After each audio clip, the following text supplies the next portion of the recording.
स्वागत है दोस्तों आप सभी का हमारे YouTube चैनल डीजी ज्ञान क्लासेस में। तो ये हमारी शाम 5 बजे की क्लास है। कुछ नेट इशू की वजह से हमारा लाइव नहीं हो पाया, तो मैं आप लोगों के लिए वीडियो बना के डाल दे रहा हूँ। तो ये हमारा क्लास शेड्यूल है। रोज़ दोपहर 12 बजे हमारी मिक्स क्वेश्चन की जीके की क्लास होती है, तो आप लोग इस क्लास से भी जुड़ना ना भूलें। और रोज़ दोपहर 3 बजे हमारी इम्पॉर्टेंट जीके की क्विज़ होती है। रोज़ शाम 5 बजे जो आपकी ये क्लास चल रही है हमारे सभी क्लास से जुड़ी है, और रोज़ रात 8 बजे जनरल साइंस की क्विज होती है। तो दोस्तों अभी तक आप लोगों ने हमारे दोपहर 12 बजे वाले सेशन को नहीं देखा है तो फटाफट जाके देख लीजिए, वीडियो आपके प्लेलिस्ट में पड़ी है। तो पहला क्वेश्चन है, लोकसभा की बैठक आयोजित करने के लिए कितने सदस्य होने चाहिए? तो आपके ऑप्शन है A 1/4 of the total membership, B 1/10 of the total membership, C 50 of the strength of the Lok Sabha, या फिर एटलीस्ट 100%। तो दोस्तों इसका सही उत्तर है ऑप्शन बी। ठीक है, 1/10 ऑफ द टोटल मेंबरशिप होनी चाहिए। अब टोटल स्ट्रेंथ कितनी है लोकसभा की, तो मैं आपको बता दूं टोटल स्ट्रेंथ है 552, जिसमें कि 530 आपके स्टेट से आते हैं, ठीक है, और 20 यूटी से आता है, ठीक है, और 2 एंग्लो इंडियन, याद रखिएगा एंग्लो इंडियन, जो प्रेसिडेंट नॉमिनेट करते हैं। अब टोटल स्ट्रेंथ प्रेजेंटली कितना है, तो दोस्तों 545 टोटल स्ट्रेंथ है। ठीक है, अब बढ़ते हैं हमारे आज के अगले प्रश्न की ओर। How many types of writs are there in Indian constitution? हमारे भारतीय संविधान में कितने प्रकार के रिट हैं? तो आपके ऑप्शन है ए 6, 3, 4, 5।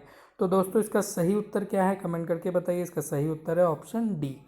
अब कितने प्रकार के रिट होते हैं, तो 5 प्रकार के रिट होते हैं। तो कौन कौन से? एक होता है आपका हैबियस कॉर्पस, ठीक है, हैबियस, ये पहला हो गया। फिर दूसरा होता है आपका कोवारंटो,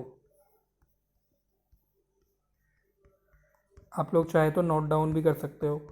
दूसरा हो गया कोवारंटो। फिर तीसरा है मैंडेमस, मैंडेमस। अब चौथा क्या होता है, तो चौथा है आपका सर्टियो। फिर है आप प्रोहिबिशन, ठीक है। तो ये सारे हो गए रिट। अब पढ़ते हैं हमारे अगले प्रश्न की ओर। Which of the following is the feature of federal government? निम्नलिखित में से कौन संघीय सरकार की विशेषताएं हैं? तो आपके ऑप्शन है A division of power between federal and state government, B supremacy of judiciary, C supremacy of parliament, या फिर D all of the above. तो दोस्तों इसका सही उत्तर क्या है? इसका सही उत्तर है ऑप्शन ए, ठीक है, इसका सही उत्तर ये है।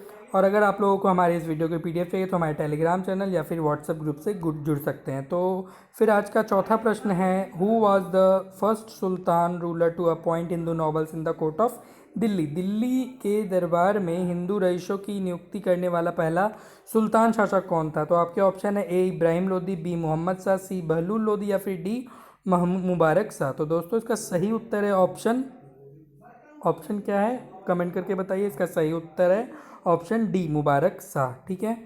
मुबारक शाह ने ही पहला रूलर था जो कि हिंदू नॉबल्स को अपने दिल्ली कोर्ट में अपॉइंट किया था, ठीक है।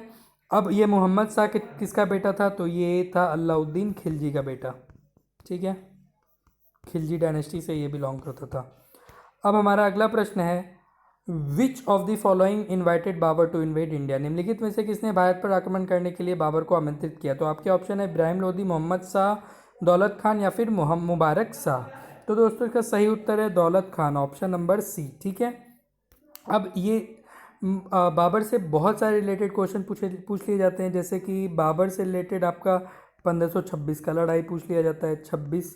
1526 में बाबर वर्सेस इब्राहिम लोदी हुआ था, पानीपत फर्स्ट। फिर 27 में हुआ था बाबर वर्सेस राणा संगा हुआ था, और फिर 28 में हुआ था बाबर वर्सेस, ये फिर हो गया आपका मेदिनी रॉय, जिसको हम लोग बैटल ऑफ चंदेरी कहते हैं। फिर था आपका कौन सा ईयर था? 529, 28 तक पढ़ लिया। अब ये 1529 में बाबर वर्सेस किसके साथ लड़ाई हुई थी? अफ़गान के द्वारा, ठीक है। तो ये घग्गर था, ठीक है, ये था घग्गर। तो आप ट्रिक से भी याद कर सकते हो, एक बार में 26, 27, 28, 29 लिख लो, एक तरफ बी लिख लो, फिर इरमा लिख लो, ठीक है।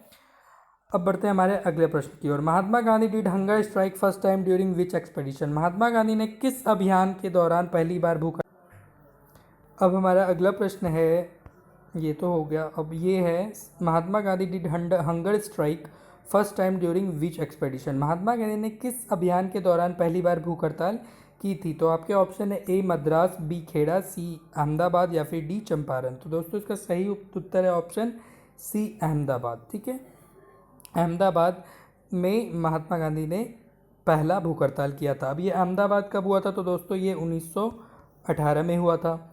और फिर खेड़ा कब हुआ था? खेड़ा आप लोग बताइए कमेंट करके। तो दोस्तों खेड़ा हुआ था 1917 में। चंपारण भी 1917 में ही हुआ था। ठीक है, तो ये सारे इम्पोर्टेंट थे, जिसमें कि एक और है आपका 1919 में कौन हुआ था? तो 1919 में रॉलेट एक्ट, याद रखिएगा, ये बहुत ही ज़्यादा महत्वपूर्ण है, रॉलेट एक्ट। अब बढ़ते हैं अगले प्रश्न की ओर।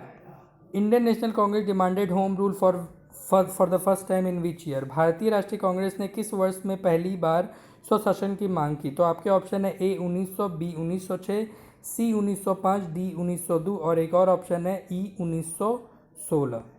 तो इसका सही उत्तर क्या है कमेंट करके बताइए। इसका सही उत्तर है ऑप्शन ई 1916।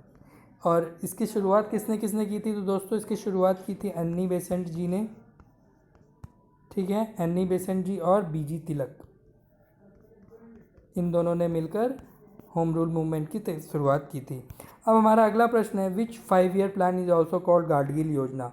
तो आपके ऑप्शन है किस पंचवर्षीय योजना को गाडगिल योजना भी कहा जाता है? 4th 5 year plan, 3rd 5 year plan, 2nd 5 year plan या फिर 5th 5 ईयर प्लान। तो इसका सही उत्तर है 3rd 5 ईयर प्लान को हम लोग गाडगिल योजना भी कहते हैं। अब 4th 5 ईयर प्लान में क्या होता? तो दोस्तों ये 4th 5 ईयर प्लान का डेट है 1969 से 1974। ठीक है, जिसमें कि स्लोगन दिया गया था गरीबी हटाओ, किसके द्वारा? तो इंदिरा गांधी द्वारा। गरीबी हटाओ किसके द्वारा? आई गांधी। ठीक है, ये आपके एग्जाम में पूछा जाता है। अब बढ़ते हैं अगले प्रश्न की ओर। Narrow money is a category of one supply that includes. Narrow money पैसे की आपूर्ति की श्रेणी है जिसमें क्या शामिल है? तो आपके ऑप्शन है A the sum of currency in circulation and the demand deposits in bank, मुद्रा का संचालन और बैंक में डिमांड डिपॉजिट का योग, या फिर एमआई पैसा और टाइम डिपॉजिट का योग। फिर आपका सी है प्रोमोटरों को छोड़कर सभी धारकों द्वारा रखे गए शेयर, या फिर नन ऑफ दीज। तो दोस्तों इसका सही उत्तर क्या है? इसका सही उत्तर है ऑप्शन ए। ठीक है, और कितने प्रकार के मनी होते हैं? 3 प्रकार की मनी होती है। एक होता है, पहला होता है आपका रिजर्व मनी। ठीक है, दूसरा होता है नैरो मनी, और फिर तीसरा होता है ब्रॉड मनी। तो 3 प्रकार की मनी होती है, एग्जाम में पूछ लिया जाएगा, तो आप लोग बताइएगा 3 प्रकार की मनी होती है। अब आखिरी सवाल है the Indian institute of horticulture is located at which among the following places. भारतीय बागवानी संस्था निम्नलिखित में से किस स्थान पर स्थित है? Option A Chhattisgarh, B Madhya Pradesh, सी चेन्नई या फिर डी बैंगलोर। तो दोस्तों इसका सही उत्तर है ऑप्शन डी बैंगलोर। बैंगलोर में यह हॉर्टिकल्चर इंस्टीट्यूट है। ठीक है, अब चेन्नई में क्या है? तो दोस्तों चेन्नई में लेदर इंस्टीट्यूट है। ठीक है, ये एग्ज़ाम में पूछा गया सवाल है। तो दोस्तों ये थी आज आपकी क्लास, और अगर आप लोगों को हमारा वीडियो अच्छा लगता है तो बिल्कुल लाइक कीजिए और हमारे चैनल को सब्सक्राइब कीजिए, अपने दोस्तों में हमारे वीडियो को फैलाइए। सो दोस्तों आज के लिए बस इतना ही। Thank you so much.